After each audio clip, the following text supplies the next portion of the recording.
So that's what I'm saying. The text is like an object. It's gonna change perspective based on where you're standing. I don't know. Hello? Can you hear me? Can you hear me? I missed you, baby sweet. It was a day. It was a day. Please tell me you're seeing this too. From Seattle, we're Drinking the Movies. I'm Taylor Baker. And I'm Michael Clausen. What are we drinking today? We got Elysian's Contact Haze. Nice little 6%, easy, sunny beer on a sunny day. A little bit of wind blowing outside. We can see the pollen swirl in the air. It's a nice day. Very tasty stuff.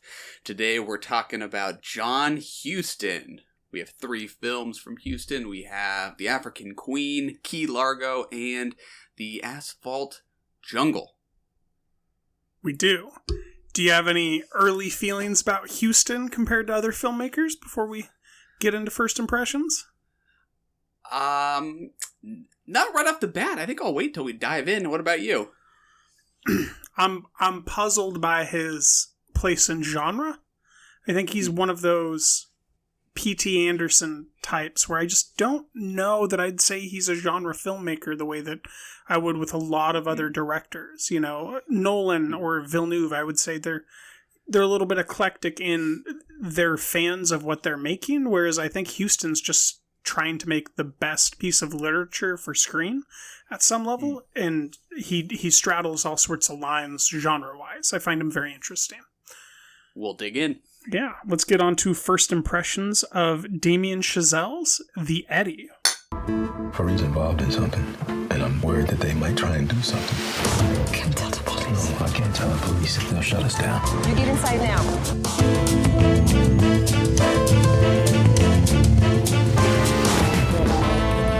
On peut pas se permettre d'être mauvais.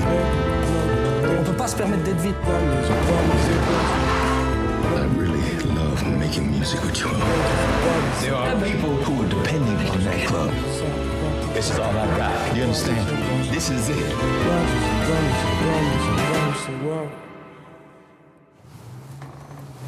Wish you sung like that last night. Fuck you. All right, we just watched the trailer for Damien Chazelle's The Eddy. Thoughts? Very pleased, very excited by this one. It looks like the musicality and punch that we saw in Whiplash and First Man is back. And I mean, it's essentially just a wonderful trailer, I would say. The way that it's cut near the end, there's so much pulse and momentum. The camera's constantly swirling, moving, darting, zooming out, that it definitely overwhelmed me to the point where I'm very excited for this. I don't know how it'll translate to, I believe it's 8 limited series episodes. But I'm very excited to see his stylings back with music, kind of a grungy, American but foreign version of Mozart in the Jungle is what it reminds me of. A little bit more crime, a little bit more thrill. But Mozart in the Jungle was a little bit crime, a little bit thrilly. It showed the human side of music, and I think this will too. How about you? Yeah, definitely getting strong Whiplash vibes, but content-wise, it's kind of like it's picking up with Ryan Gosling's character from La La Land, and this is just him, you know, now trying to keep his jazz club afloat with that thriller component of Whiplash kind of mixed in there. I don't know that it was quite what I thought it would be. I definitely was maybe surprised by the kind of momentum that it had, but I think it looks cool. I agree. I'm intrigued. I agree. On to Ryan Murphy's Hollywood. Rolling! If we change the way that movies are made, Coffee, Miss Lila? I think you can change the world. I want you to be the star. Really? If you want something, you have to declare it. I'll do anything. I am not just a star. I am a star maker. All right, everyone, roll cameras. Action! This studio is risking everything. We're already seeing pushback. And suddenly, everything goes dark again. All right, Michael, that was the trailer for Ryan Murphy's Hollywood. What do you think? I'm a little skeptical. The artifice is high.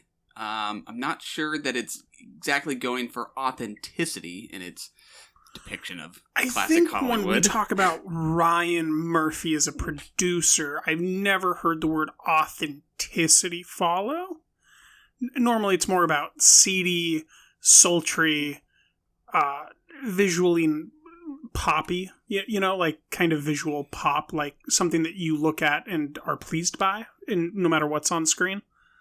Yeah, I don't know that I am pleased. I don't know that I would describe it as seedy either. Seedy I think of as kind of grimy, and like there's not a spot on anyone's clothes or the production design. Like it feels highly more specific, pristine. Seedy in only a sexual way. Like a seedy undercurrent to the narrative that is sexual, overtly. Yeah. I mean, it's a mini series, and I can only say that to me it just looks like what I think of when I think of TV versus what I think of when I hear the word cinema. It just kind of has that visual flatness to me that I associate with a lot of long form content these days.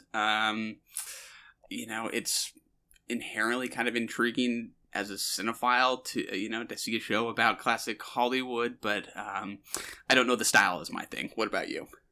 I think the style's more my thing. It's something that I'm not over the moon about, but Jim Parsons doing fun character acting work is something I'm very intrigued by. Samara Weaving, I'm always going to show up for her performances. She hasn't disappointed me in about 4 years, and she was in a terrible movie called Monster Trucks, and she still gave her all in that. So that animated? That was an animated, terrible CG movie, but she raises things that are below the bar for me. She stood out in Picnic at Hanging Rock, and she's just kind of a star, so I'm very interested to see how she plays a supporting role in a limited series. I think this is going to be her first turn in that since Picnic at Hanging Rock. I'm lukewarm on it. I'll probably watch it, and if it has enough propulsiveness, I'll see it through. It's a limited series, which I think is smart. Have a direct ending point for this, and it lets them have some Ryan Murphy content, which tends to be what people like. He's a successful executive producer for a reason. He creates things that people love en masse, and I don't suspect this will be any different. He did the Gwyneth Paltrow one, right? I got the sense that wasn't hugely successful. That felt like a rare misstep. A rare one. I'm not familiar with what you're saying when you say Gwyneth Paltrow one. It's because it wasn't very popular. It was his first Netflix one. Oh, boy. Yes, I loosely have an idea of what you're talking about. It was like no, not The Conversation. It was like The Spy? Something really flat like that? The Politician. There you go. That's Politician, The Spy, yeah. Yeah, I tried the first half of an episode of that. I couldn't finish it. So, yeah. Yeah. TBD. On to The African Queen from John Huston. I'm the captain, that's who. I ain't taking you along. You'd only be in my way. I suppose I was in your way going down the rapids. Then what you said to me back there on the river was a lie about how you never could have done it alone and how you lost your heart and everything. You liar. I think it's fair to say The African Queen is the lightest of the three John Huston movies we're talking about today. I understand. I think it's all in who you are and where you live when you make that assessment, Michael. Because if you are the peoples whose houses were lit on fire by the German military, you would not think it's so light and funny. But in that case, it is highly traumatic. That is true. There is a high amount of innuendo in this road movie that is taking place on a boat. They go through some white rapids, and Katharine Hepburn cannot help but fan herself and talk about how excited she's become.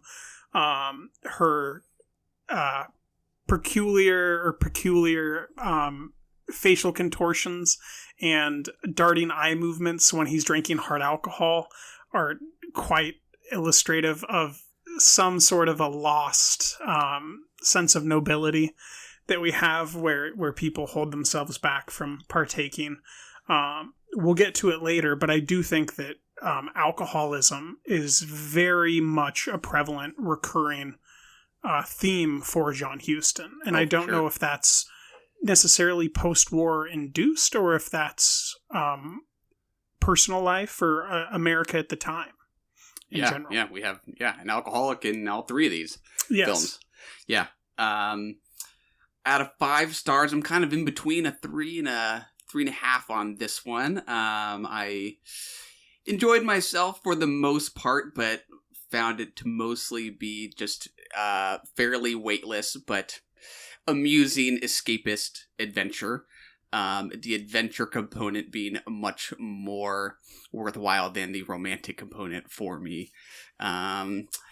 Didn't respond terribly well to the humor of it, but enjoyed myself well enough.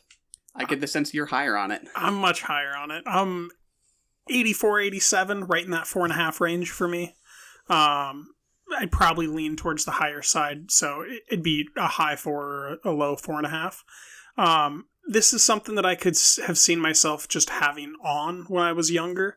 One of the few classic films where I could just like have it on and enjoy particular scenes between these two in what is essentially just a road movie that takes place on a river. And the romantic component is dry-ish, but there's some, I guess the word would be recursive innuendo happening just underneath the surface that I think is pretty eloquently visually cued to the viewer. Particularly Catherine getting heated at certain points when Humphrey takes off his shirt for the leeches or goes through those scenarios, or just the way that she interacts with him when he stands up to her. There's a weird sexual chemistry there that I don't think that we have anymore. Sexual chemistry between them? Yeah, because, I mean, I don't know that I felt the sexual chemistry, but I think that they were going for a type of sexual chemistry that we no longer go for in cinema or film, really. I haven't seen anything quite like that in recent memory. Can you point to anything? Nothing comes to mind, but that's maybe just because I didn't find it successful. I would agree. Yeah. But, I mean, I think it's kind of a form of opposites attract here, but there's no why. Like, there's really never any rationale for what it is. They're both alive the basis in of this Africa. attraction. Duh. Yeah, I guess. So it's desperation. I don't know. I don't know that I even really buy that. I think there is something a little kind of insulting about it, asking us to buy the romance between them to me, but I guess it's easy enough to get past because I think the journey itself is pretty fun and pretty eventful, and that goes a long way. Like, this is not a boring movie in the slightest. No, it's not. And just so that our listeners have an idea, according to IMDb, this is a love story between a gin-swilling riverboat captain and a straight-laced missionary, in which they're planning to use a boat to attack an enemy warship by building custom torpedoes. Just so that everybody's on the same page about what the African Queen is. That is the story. Yeah, and you know, the innuendo, it is a lightly amusing. Yeah, I don't know that I just felt there was really enough to her character to get that much of a laugh out of it. It definitely feels like Hepburn isn't really in on the joke in a way. I would agree. Yeah. Yeah.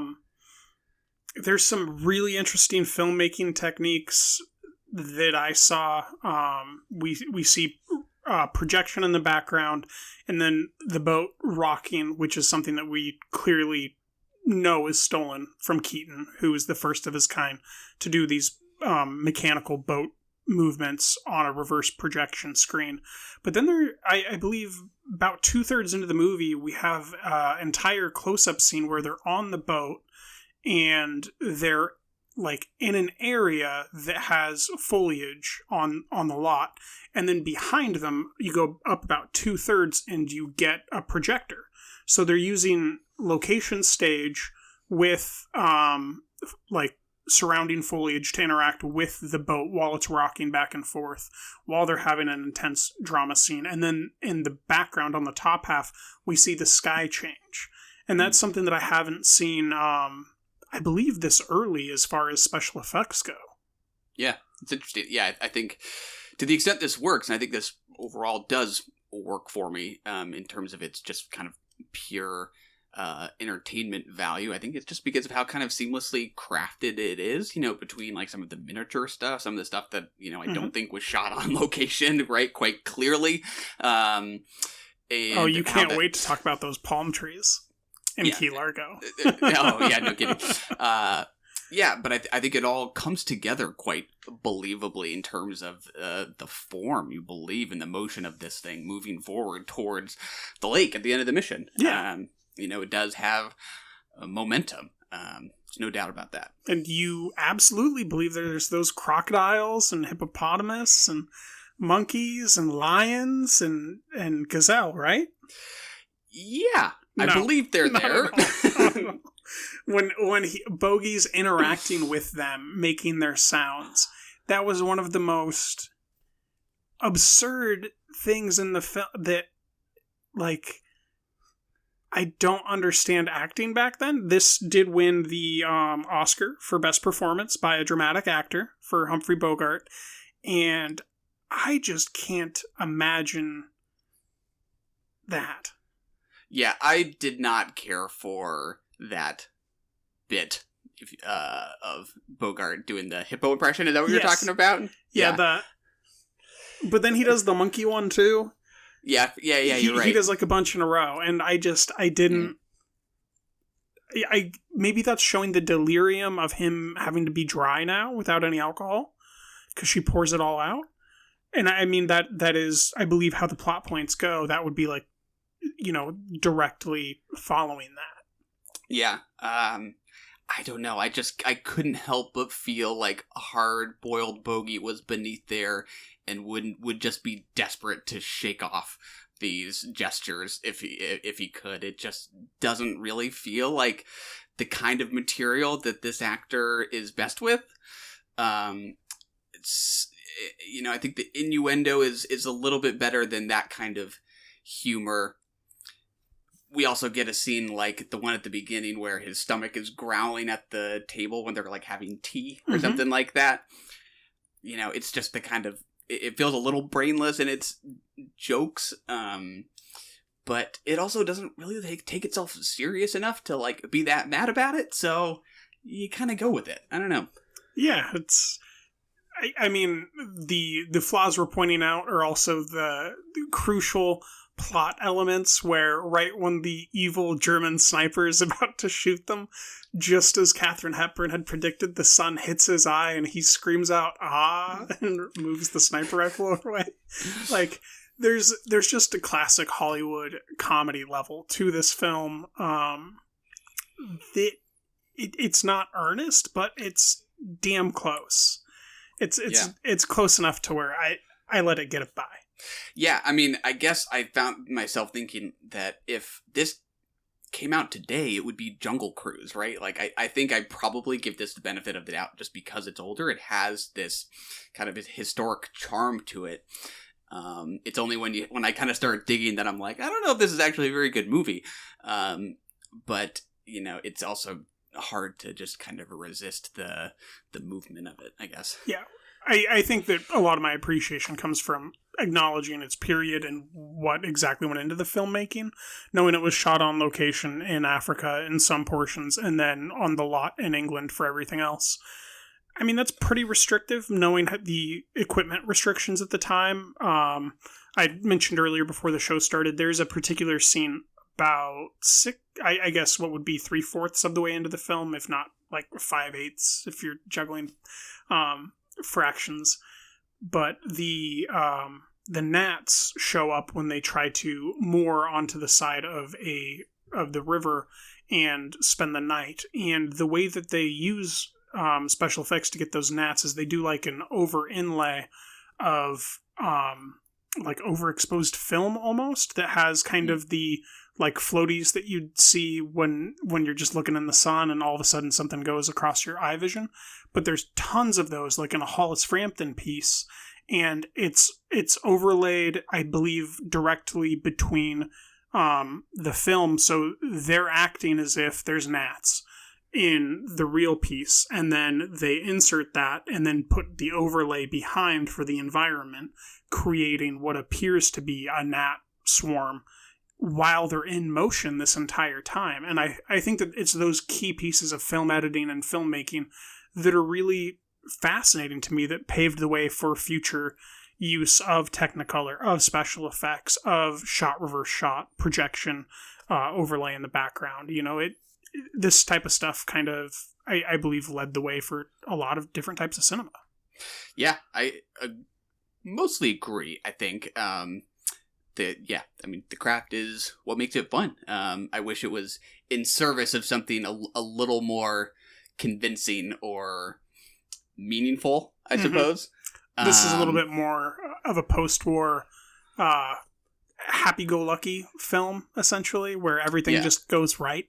Yeah, I mean, when you think about, this was 50, right? 1950? What year did this come out? Yeah, 1951. Yeah, this kind of seems like one of those kinds of films that would be maybe held up as the kind of cinema that, audiences, even though it was a big success at the time, I think it still seems to me like the kind of films that the studios were increasingly trying to make to hold audiences, and that people ultimately, especially like the youth, kind of turned their back on as the 60s came around, right? Yeah. So yeah, I don't know why that I think it's that feeling that makes me resistant to draw too much of a connection between that and the experimental avant-garde, is that it seems like the kind of thing that they actually would have been, in responding to. But I think in terms of the craft, there certainly could be literal scientific kind of experiments that they ran with. Yeah. I don't think that the narrative of the African Queen led the way of avant-garde cinema by any means. But I do think John Huston is an interesting tactician and technician behind the camera. For sure. And working on screenplays and location. I mean, for me, none of these films that we're going to be discussing are my favorite from him. My favorite is either The Treasure of the Sierra Madre or The Maltese Falcon. But in all of these, he's essentially able to create a weather system outside of each one of these films, whether it's actual weather, whether it's political climate, whether it's war climate, poverty. He's able to create a human weather pattern that affects these people that are inside of whatever the location is. In the Asphalt Jungle, it's inside of the city. In Key Largo, it's inside of the hotel. Here, it's inside of the boat. And he uses different film techniques that I think we see still used today. And I mean, I know that he directly influenced Orson Welles in some of his advice and in some of his filmmaking. So I really respect this film as far as a prestige picture. Yeah, I think there's, in all three of these movies, particularly this one in Key Largo, there's a lot of kind of striking deep focus where, he'll go in for a close-up on Bogey, but you're still seeing Hepburn in the background. I remember some of those shots towards the beginning when Bogey's kind of walking up to Hepburn and her brother's character, or the character of her brother on the porch. And she's playing with the spool of thread? Is this after he died or before? Probably a little bit of both of those scenes where, those compositions are always kind of having a face in the foreground and the background. When you think about, deep focus like that, how do you not think about Wells and Citizen Kane and that kind of thing? So yeah, with you there. Boy, there's a lot to this particular comedy tentpole Goliath. I don't know. What I guess what are your primary problems with it other than screenplay stuff? Is there anything filmmaking wise that kind of rubbed you the wrong way? Not in terms of the craft, no. That's why I think I'm ultimately kind of positive on this. And this is something I think I would enjoy just watching on a Saturday morning, like you actually did today. Yes, exactly. I did enjoy it. Yeah, but in terms of there, being any real weight to the central relationship, which is a lot of this movie, or there being any real meaning to the mission itself, and us kind of being asked to believe that she has set out to either avenge her brother's death or has found this sense of patriotism. I don't know that I really think there's anything to those ideas that the movie digs into meaningfully. I would agree. That's where it gets really weak, and it's not because of Catherine the performer. It's because of the way the film is seamed together. But I don't believe that she's this Christian missionary. Now, that might be because of my exposure level to her. Like, her favorite performance for me is when she's someone who's basically going mentally insane, addicted to opioids, and drunk in Long Day's Journey into Night, which is one of the greatest performances I've ever seen from a female actress. And I just have a hard time, from the perspective we're given on her, to believe that she's a missionary that's been there for 10 years, and that she wants to be there, especially with the scene that we see when he walks in to the church and she's playing the piano, very clearly uncomfortable. And right, that's another joke that happens when she undresses to go take a bath. She takes off like 9 garments in the scene, and she's still taking garments off behind the steam pipe, as I think we get like a slow black fade and then switch to them already in the water. Yeah. And to be fair, I don't mean to try and ask something of an adventure movie that it just wasn't meant to do necessarily, but like I can't help but also think about something like Indiana Jones, which also inspired actual theme park rides, right? Yeah. Like, this was loosely the inspiration for the actual Jungle Cruise ride, but like Indiana Jones, like, is just infinitely more entertaining to me, even though this is plenty fun in its own way. And I think it's partly just creativity in a way. You know, the amusement here is animals, it's bugs. Leeches. We get Nazis, which we also get in Indiana Jones, but there is something about kind of the modesty of its charm that I think holds it back from greatness. Indiana Jones, isn't there that line? Leeches. I hate leeches. Snakes. That's snakes. Is that snakes? But, you know, I mean, slimy creatures. Well, yes.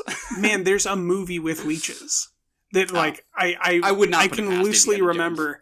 Like a 90s, 80s, a movie that I watched in the early 90s when I was a kid, I should say. So it could be any movie anytime before the 90s, but I remember leeches. I hate leeches. Like, almost like a Sean Connery delivery, that I think was directly influenced from this, or I don't remember watching this as a child, one of the two. Yeah. I couldn't help but try and think to myself, like, why do I respond to something like Indiana Jones so much more than this, when at the same time, when I see this as very well crafted, very capably crafted, and I think it's partly about how it manages what it's asking us to believe, for one. There is suspension of disbelief in Indiana Jones, but there isn't this romance that feels right in front of our face but underdeveloped. And it is something. It is a little bit about the corniness of it. Yeah, Indiana Jones, I would say, has more adult relationships, interpersonally and sexually, for Indy, whereas this is very much, you know, I don't necessarily believe these people have these jobs, nor do I believe that they could be in this type of love. But I guess that brings me to Bogey, who does earn an Oscar for this performance. To me, I brought this up earlier, this is him doing his homage to Buster Keaton. He's smacking a boat around, he's welding, it's sinking on him, he's holding at the end the sign that says the African Queen in this comedic style. This really reminds me of multiple of those Buster Keaton shorts that we watched for the class that we took. Does that hold true for you at all, or does it feel influenced by you or from that?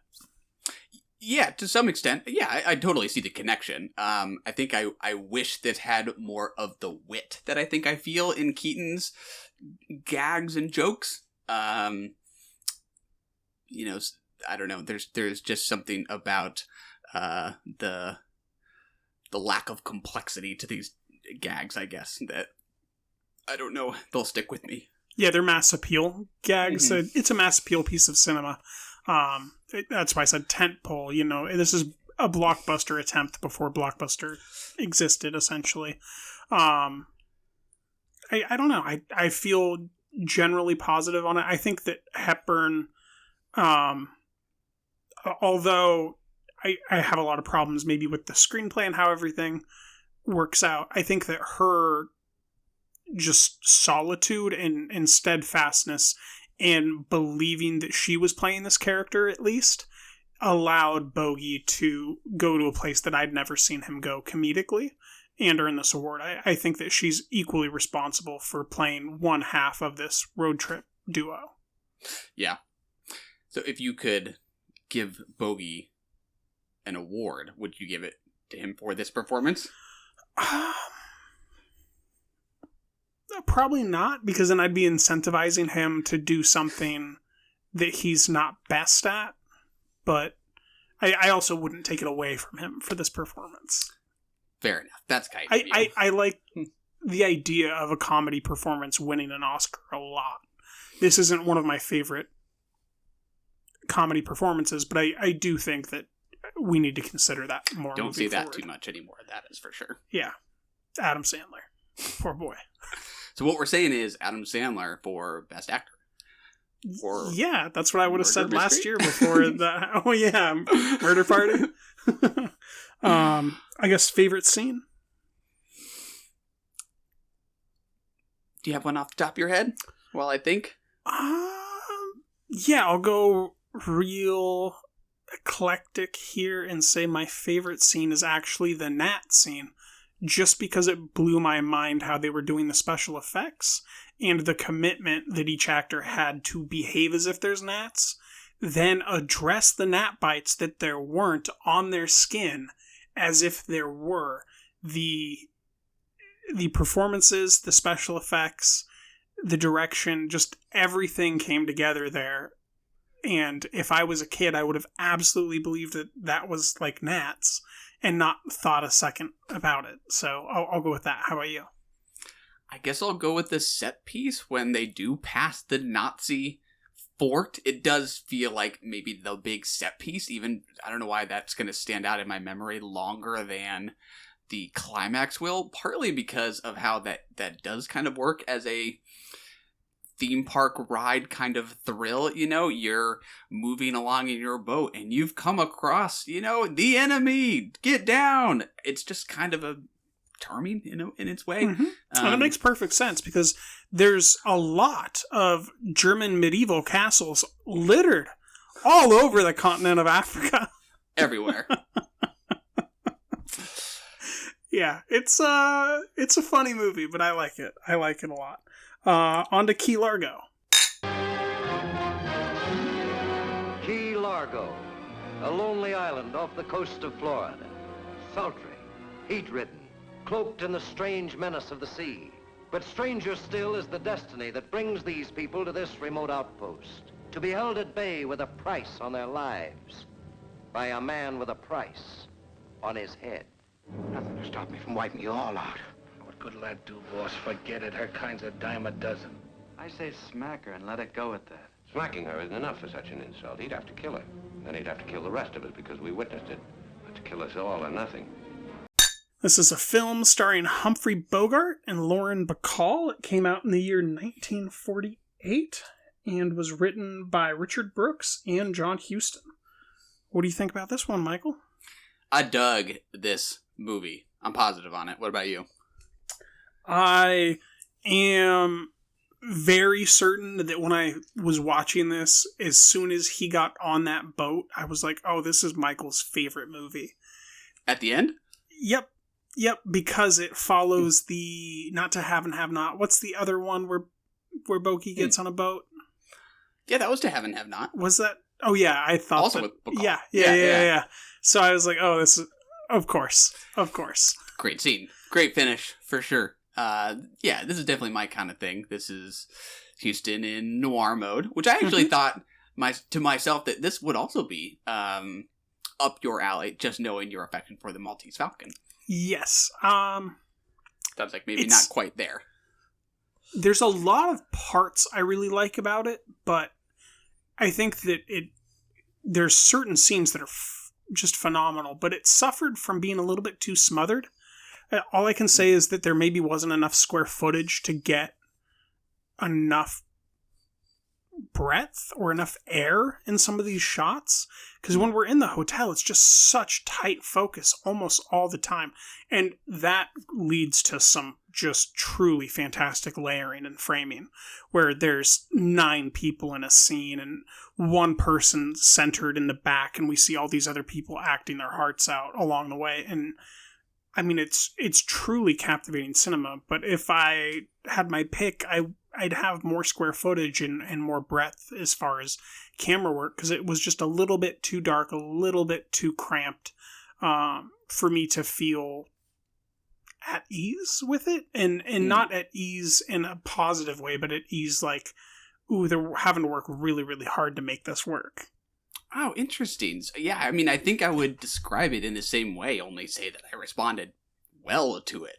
I mean, I guess I was first and foremost just kind of surprised by, how one of the noir tropes I often think about is how, how often they feature really convoluted plots and how very minimally plotted this is. Like, Edward G. Robinson's character is just a thug through and through who bullies his way into the hotel.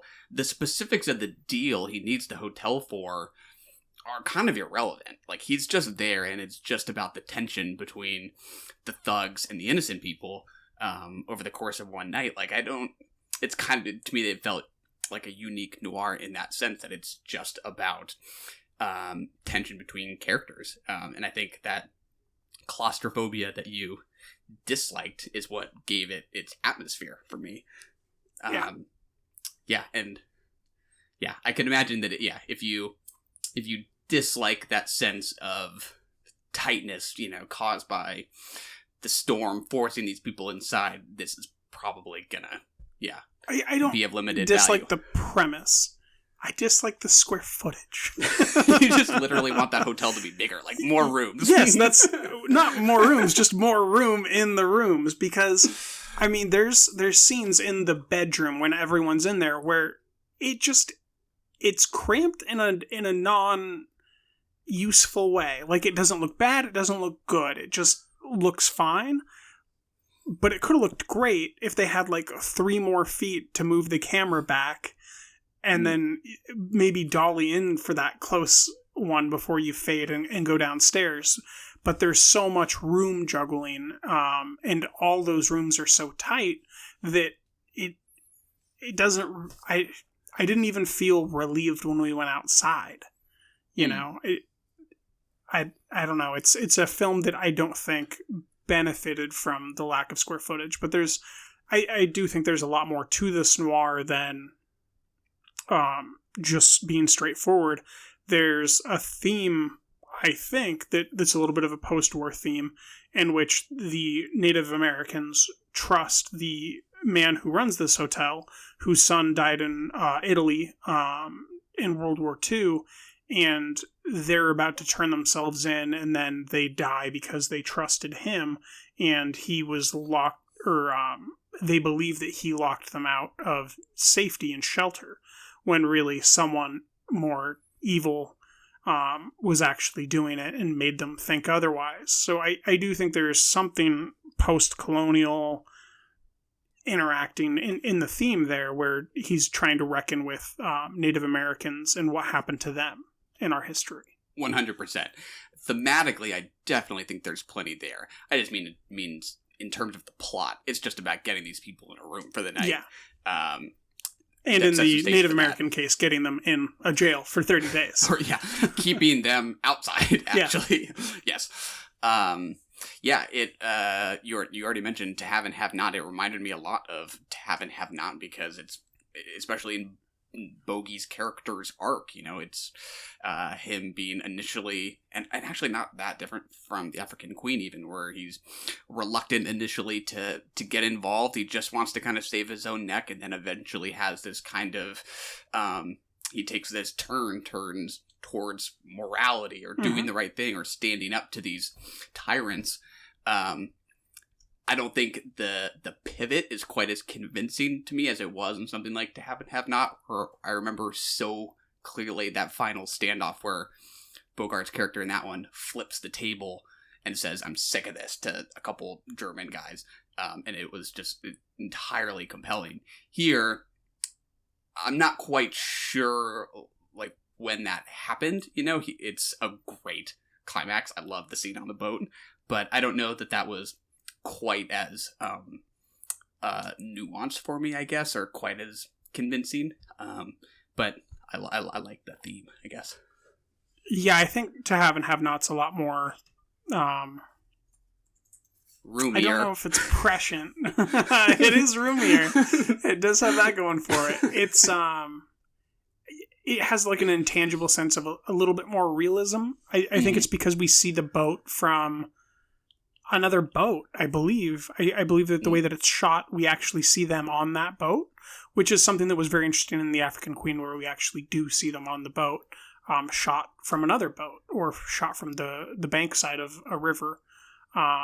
Here, I don't think we ever see the boat shot as if it is a boat. I think we see some shots of it as a model inside of a stage, and maybe we see shots of people that aren't the actual individuals on the boat, but we never see that side-by-side shot of them on a real boat, which definitely detracts from the realism that we feel in the just passively when we watch this piece. Yeah. How about the metaphor of the storm, or even if you don't see it as a metaphor, did it add to the atmosphere to you? Was it heavy-handed? I'm curious. I mean, you got to think about it first as a play, and it totally has to be there for the play to function. That's the whole point, whether it's a psychological storm, or it's a real storm, or it's a storm of reckoning, or it's a storm of the law. It's all those things. I think it absolutely works, and it's a very interesting piece of post-production, pre-production effort that they had to go through to get the shutters rigged to fall out and the windows to fall in, which is kind of absurd. And then I believe that in that moment, when it bursts open, we see all this foliage with no wind at all, no rain, just foliage, and it's just the most absurd shot. But the commitment to have the lightning crack affect the lighting inside, and then screw up our villain's hair for the remainder of the time, it absolutely works. And those palm trees getting bent in half like they're claymation. Oh, I was seeing what's that? Gwangi? Is that Gwangi in the Valley of the Monsters? I don't think I know that. Oh, it's a Ray Bradbury. Or not Ray Bradbury, sorry. Who's the specialist for Sinbad and all those other claymation and slow motion pieces? Oh, I don't think I know. Oh, boy. Ray Harryhausen. There we go. I don't know that name. Oh, he influenced Harryhausen, or Harry Harryhausen in Monsters, Inc. He's one of the famous claymation makers that did like King Kong and stuff. Got it. Sinbad. Saw that in the trees here. All the 1950s stuff. Yeah. Yeah. I did wonder if the kind of relentlessness of the storm would be oppressive or heavy-handed for folks, but I thought it added a great deal of atmosphere. But it has to be there. Without it doesn't work. It's by and large just a feat in sustained tension to me. It's just about when and if the tension between these people will come to blows, and that a storm might hit. Like, it's just a decent little metaphor. I can't help but kind of go for it. And Edward G. Robinson, I loved him. Were you a fan? Yes, I was. He has some passive facial tics that are just like that stage actor thing, like John C. Reilly. I see a little bit of John C. Reilly in him, I guess, where it's just that guy can convince me that he is who he is because he believes that he is who he is, which goes a long way in performance. Yeah. I think I read that he was kind of modeled, the character was kind of modeled after Al Capone. Mm-hmm. and we not only just did first impressions on the upcoming Al Capone, but I thought a lot about Robert De Niro's performance in De Palma's The Untouchables. And how he seems to be channeling that performance. It's partly just about like that kind of downward curl of Robinson's lips, especially in those close-ups. It just feels kind of De Niro-esque to me, especially in just kind of the hamminess of their performance. I think it's pretty fun. I think it might be too scenery chewing for some folks. I could understand that response, but for me, I think it's great. Yeah, I don't know. I know a little bit about the history there as far as Cubans running the numbers game in Miami, especially, and all up the East Coast. And to me, that's what made it believable, was this guy who actually was playing this character that is historically accurate, at least up through the 90s. Anybody that knows who Joey Diaz is, I'm sure knows all the stories that I personally know, courtesy of Joey Diaz. But it's an absolute fulcrum, believing that this guy is a top tier gangster who fell from grace and is now being put on the lam with the money that he was able to pull from the numbers game and whatever other rackets he was running to Cuba.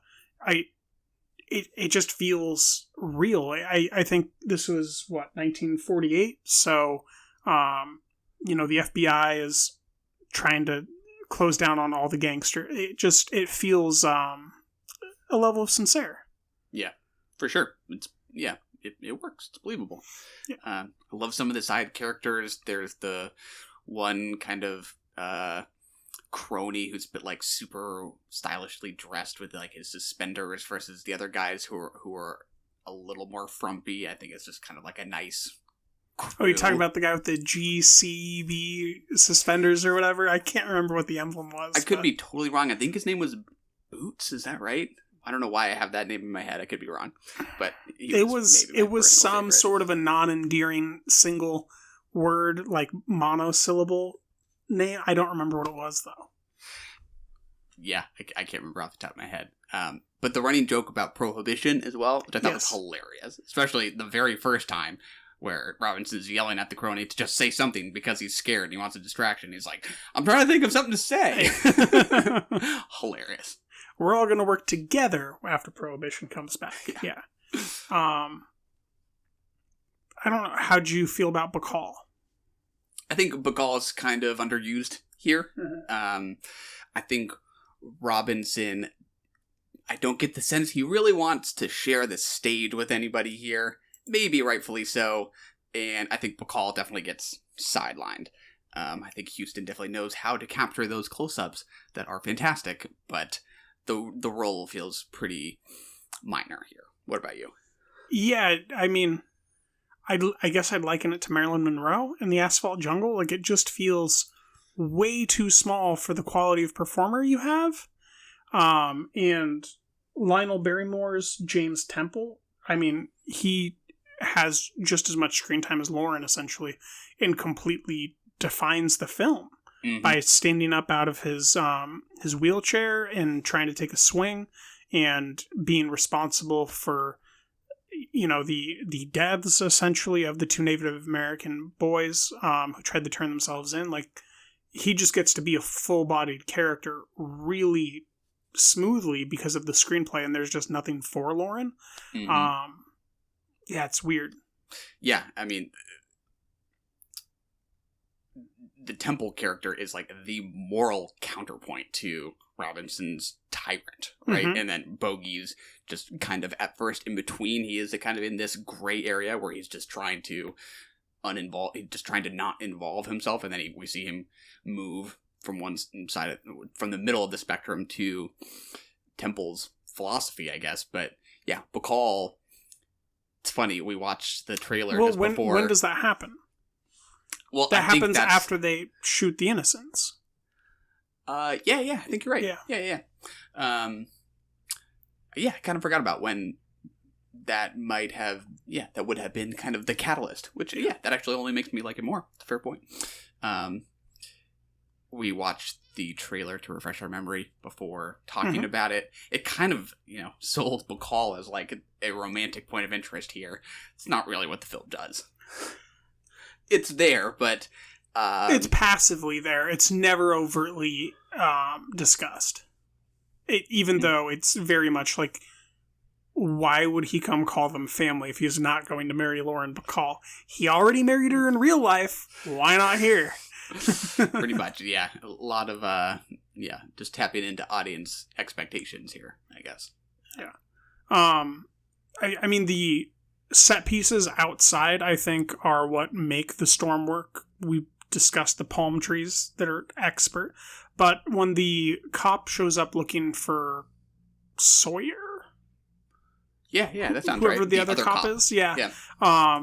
And we see him find the dead body after turning on his headlights.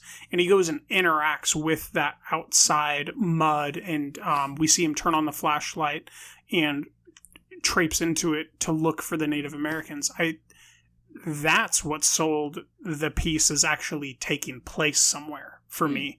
I didn't feel like I was really any place when I just saw the shots of the dock, the shots of the boat, and Bogey like walking into the hotel. We're in Key Largo because we told you we're in Key Largo. Yeah, exactly. Yeah, pretty much. Yeah. That makes sense. Anything else? You want to do favorite scenes? Anything with Edward G. Robinson in close-up. Pretty entertaining. What about you? I really love when we're introduced to him and he's just hanging out in the bathtub smoking a cigar. That is just such a baller move and a baller shot. He gets up, I think he throws a robe around himself, and then he takes a hand towel and he folds it and throws it sideways, and then brings the robe all the way up and ties it. And he just exudes cool. Oh, yeah. Suave. And then he gets his shave from one of his cronies. I think that's how, if I'm remembering correctly, De Niro is introduced in The Untouchables, is during a shave. Yeah, and even though he's the one being shaved, somehow just the presence of that knife, somehow just that act has this kind of danger in it. Just the sharpness of a knife in a close-up like that just has an effect. It's good stuff. How about you? You picked a pretty good one, which is his entrance. But I don't know. I'll go with the climax. I think I had read that when this initially came out, there were reports of people, shouting more when Bogey was, shooting him on the deck of the ship. It's satisfying. It is. That is a satisfying shot. Yeah. Especially how the snub nose pistol is just like, you can see that he can see it the way that the camera is showing us. And see, that's what that extra room does. It lets you get those shots that like affect the viewer, and it's not super tied up, so you can kind of affect point of view, I think. In just seeing that snub nose creep out before he creeps out and then watching him pop him. That was a pretty good shot. Good stuff. On to The Asphalt Jungle.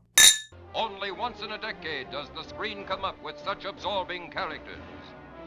Sterling Hayden as Dix Handley, a hooligan with a twisted dream. Gene Hagen as Doll, the dime-a-dance dame who wanted to share that shabby dream. Let me go with you. Please, Dix, please. Are you crazy? I'm on the lam. I'm wanted bad, packing heat. If there's any trouble, what good would you be? I could drive. No, Doll. I'm wanted on a killing rap. You know what that means. I don't care. I just want to be with you. Louis Calhern as Emmerich, the big-time mouthpiece with crime on his mind. Oh, I suppose a fella should stick to his own trade, but I know some pretty big men around here that might not be averse to a deal like this if they're properly approached. Highly respectable men, I might add. All right, Michael. This film was released in 1950 and is about a major heist. Once again, co-written by John Huston and directed by John Huston. Where does this come in for you in terms of your ranking of these three? I don't know. I don't feel strongly. There's a lot of stuff that I like about Key Largo, but there's just like one thing throughout the whole film that I don't like.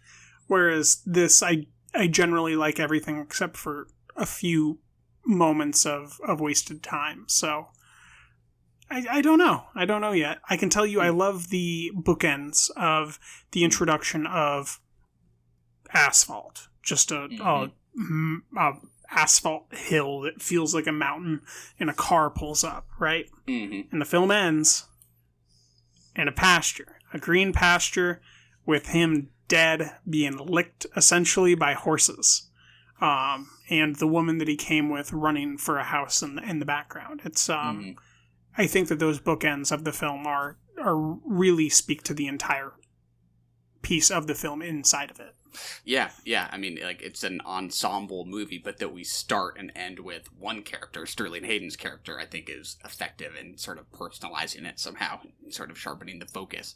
I loved it. To me, this is like quintessential American film noir. I might go so far as to call it a masterpiece in my book. I love this kind of thing. Oh boy. Yeah, masterpiece. It is not Rafifi, this. My friend. It is not Rafifi. 5 years before Rafifi, I think. Yeah, it's still not good enough. I would say the heist sequence is not as thrilling as Rafifi's, which is, I think, longer and completely silent, and just the slickness of that, I think, is superior. I found it a lot more thrilling. Yeah. I also thought of Kubrick's The Killing, which I think was 1956, which also had Sterling Hayden. To me, there are shots in The Killing that I have not seen that. It looks like there are scenes in that movie that are just plucked right out of this one, but Hayden is the one who's masterminding the heist. Yeah, I mean, this is just what I want when I think of noir in terms of its representation of the city as just a bleak kind of urban wasteland with the wet streets and fog, thick ass fog. Like, the fog guy was on his game. There's a line Hayden's character has about when he gets to his farm, the first thing he'll do is take a bath in the creek and wash the dirt of the city off of him. That's just great hard-boiled dialogue. And you just believe that when you go inside in this city, you're going to have to, like, wipe some grime off you or something like that. I just think it's compelling place setting for me. Yeah, the cafe felt that same level of grime. Do you think they had the same fog guy at the end of Key Largo? Oh, probably. Maybe Huston had, like, a go-to fog operator. And he's like, when in doubt, more fog. I go to Warner Brothers, I say, give me Foghorn Leghorn. He loves him some good fog. What I really liked is the recurring set piece of the cafe in which Dick stashes the gun first, goes back to get funds. He goes back, I think, 2 more times on his way out, and then the final cafe before Doc gets captured. I really think that this film works because it goes back to that ground level of these are people that walk into diners. These are what the diners looked like at the time. This is how they plan to pull their jobs and where they pulled their jobs. And there's just something believable about that. It's almost, it honestly reminded me of The Deuce. Yeah, I can see that in its grittiness. Yeah, and they, they announced that, or I think one of the guys in the cafe says that he heard that the whatever the term is for the police trucks that just put people in them are out in the city right now, and you have to stay in or else they're gonna put you in. Yeah. Caravan, maybe, I don't know. Yeah. In contrast to something like Key Largo, as much as I like Edward G. Robinson's character, to me that's an example of a crime kingpin that is, a display of organized crime. And these guys are the more everyday kind of criminals. Like, obviously, the German kind of mastermind is the intelligent That's Doc mastermind. To you. That is Doc. I was about to try and remember his German name. I won't dare do that. Erwin Reidenschneider. Nailed it. But other characters, like one of the guys, we see him, at home with his wife and his kid, and Hayden just wants to try and get back to the farm his family lost. I'm not saying that I'm, apologizing for any of these people, because they're terrible people, I think, to some extent, and especially when you get into, the sexual component of the movie, which I think is pretty queasy. But to me, those are, the noir archetypes that I'm always drawn to, are the ones that feel a little more everyday, that are just kind of desperate to escape from whatever it is they feel trapped by. And here, it's kind of ironic to me that the cops are the ones who see this city as a kind of jungle, but to the crooks it seems more like a cage from that they're trying to escape from.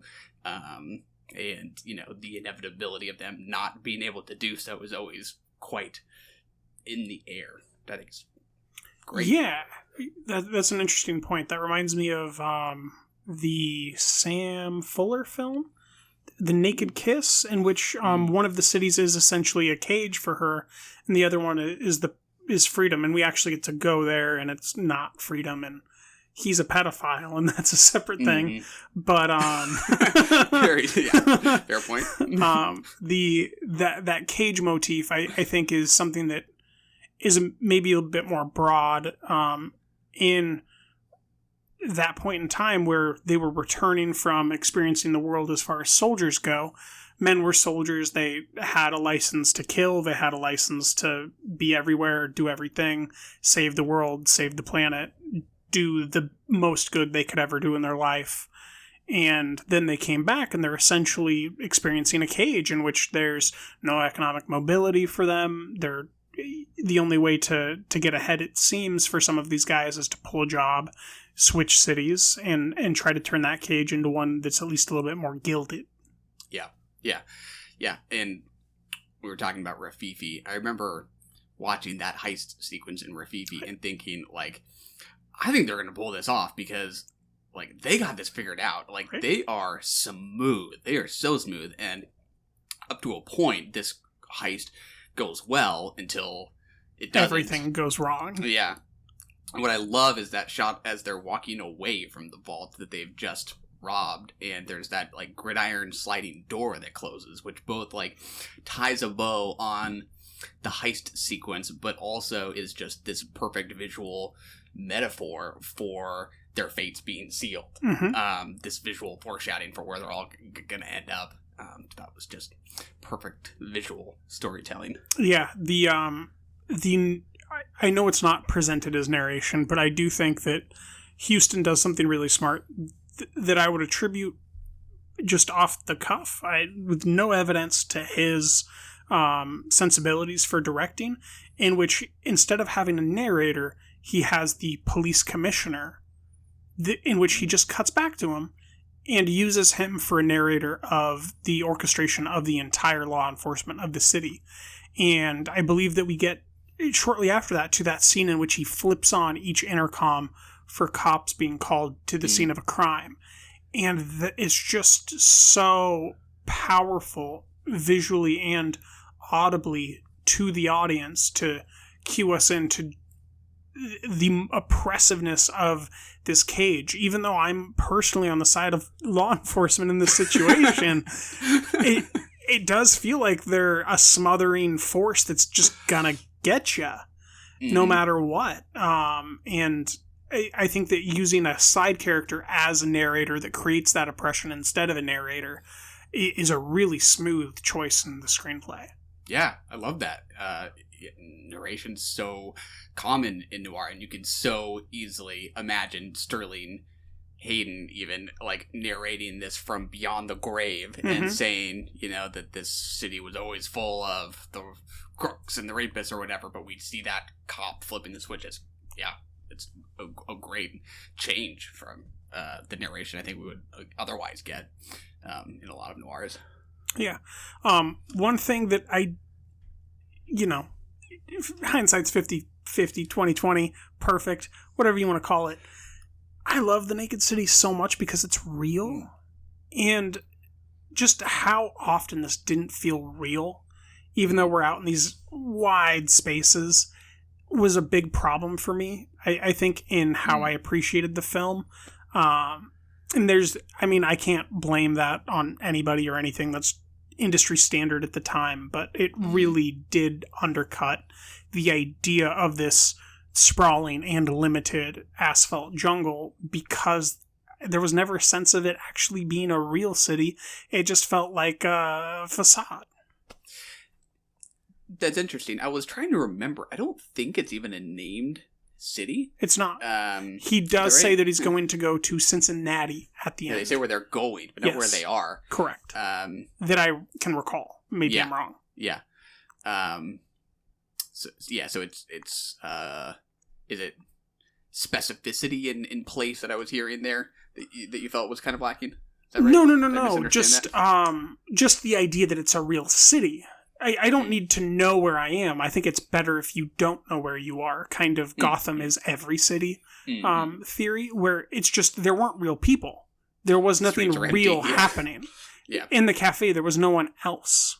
You know, and I mean, that's one of those differences in a film that's very, very similar, called Sullivan's Travels from Preston Sturges, in which they're in a cafe and there's other characters there. There's other things happening, and you feel like you're meeting someone distinct that represents the city. That never really happened here. It just felt like everything was part of the same thing. There was no realness, and there was nothing played up to give distinctiveness either.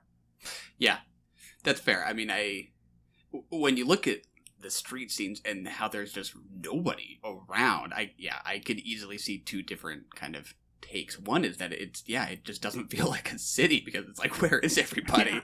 I think I tend to skew towards the like expressionistic feel of it, which is just that it feeds into kind of that sense of like urban alienation and loneliness. You know, if you kind of see noir as hard-boiled fiction meets German expressionism, I'm always skewing towards the latter. Like, I want the visual metaphor, but you're right, this one does maybe challenge the realism a little bit, because you're like, there's no one here. Yeah, and it's very much hard-boiled to me in its fiction, as far as the narrative goes, to where just if we could have met a character that had nothing to do with the film itself, that was just like eclectic and represented something of a singular fingerprint to it, like if we could have a moment like we did with a gangster that has nothing to do with this job, but everybody's tied to everybody knows everything, and there's a total of 20 people that are paper cutouts that run the city, and these two characters, the police commissioner and the guy who's broke, know all of them and have already spoken to all of them on the phone in the scenes we didn't see in the film. Like, it's weird. Yeah, it kind of runs against like some of my normal sensibility, where I want in-between moments that help to fill out the world, like even a final scene where the doc is watching this girl dance at the jukebox. You get the sense that this character is there for the purpose of the plot, for the sake of him getting caught, right? It's just another instance of chance, not really a sense of this being the world where people are just in it and he happens to stumble upon them. It feels like they were put there. Yes. Which I just go for in noir. It's weird, but I completely understand the complaint. So I also go for it in almost every noir and in a lot of scenes in this noir. But if the sidewalks just had real people, like two, anyone, like a boy walking his dog and like a girl riding a tricycle, like just anything to be real. But it lacked that, and that is my my major complaint as I kick the table. That is totally fair. Performances that I particularly liked were Jean Higgins, who played Sterling Hayden's girlfriend, the alcoholic, another alcoholic. Laid off dancer, right? Yeah, because where she danced right? the club. No, it was a club. The club was closed. I forget what the theme was. They were closing businesses that were doing some sort of a thing and loading all the dancers in as they would close each club. I forget exactly what that line of dialogue was, though. Yeah. One of the like primary sentiments I got from this movie was just desperation. These people are just desperate to get out of this town, but I think I maybe got that most from her and just like that jittery, high-strung acting that just seems like she was kind of on the verge of breaking down, and she kind of does break down at one point. And I thought she was pretty good. So that's interesting. I want to interject there. You're talking about desperation to get out of town. I also think I was picking up on a theme of maybe desperation for the American dream. That at some level, this is where it began to die pretty clearly. I think for a lot of Americans, it's pretty much in our generation unanimously like, LOL. American dream. Yeah, we wish that we could have a deposit to pay that mortgage. Whereas at this point in time, it was still something that was being reckoned with and lessened because all the property had essentially already been given away by the federal government, which kind of created that idea of prosperity, essentially. By being an American, you get given land, you can turn land into a living and a family and stuff. So I think that it's kind of this post-war reckoning as well as the American dream dying in a really interesting point in time, which is the early 50s, before Detroit had fallen, when we still had industry and factories. Yeah. I don't know, for me, if I saw it as the American dream dying or just the like unattainability of it. Like I think when I think of 50s, I think about Americans like fleeing to the suburbs, right? Mm-hmm. So I think some people maybe did, and they kind of thought that was what the dream was. And then there are plenty of movies that show the suburbs themselves, like The Naked Kiss, to be just as troubled and perverse as the city can be. Yeah, I don't know what sentiment I see here in terms of what Americans would have felt was holding them back from being able to do that this might have tapped into. Yeah. That's just my lack of history there. Well, it might not be overt either, go, right? Yeah. Yeah. I just think that John Huston specifically is keyed into a lot of this post-war emotion. I guess is the only way that I could put it. And anything else? I got to do favorite scene, right? Favorite scene. Gotta go with just the dance scene with Doc. It's totally fabricated, but so is America, and that somehow rings true. And then the line after that, when he's being handcuffed and he asks how long they were there for, and just to know that last dance was the thing, or that last song was the thing that, ended his life, essentially, because we assume he's going back to prison for the rest of his life at this point. It just goes a long way in theme transition and just speaking to me as an audience member, I guess. Yeah. I'm going to go really specific because it's just a part of the heist, which is when Sterling Hayden's character is sort of playing is sort of like standing guard. He's looking out the window. I don't know why I just love that shot of him looking out the window, because there's a different kind of blind. I always think of Venetian blinds when I think of noir, the vertical lines, but they're a little softer. I just have that shot stuck in my head now. Cemented? That's there. Good. Yeah. Briefly, another great shot during the heist is when he's actually physically chiseling and hammering out the brick in the mortar. That's fantastic. I love stuff. That little bit of realism. Goes a long way for me. Word. That's John Huston. Run! Go! Get to the chopper! We have to go. I'm coming with you. That was brilliant. You're the best and we love you! And that's another one in the can.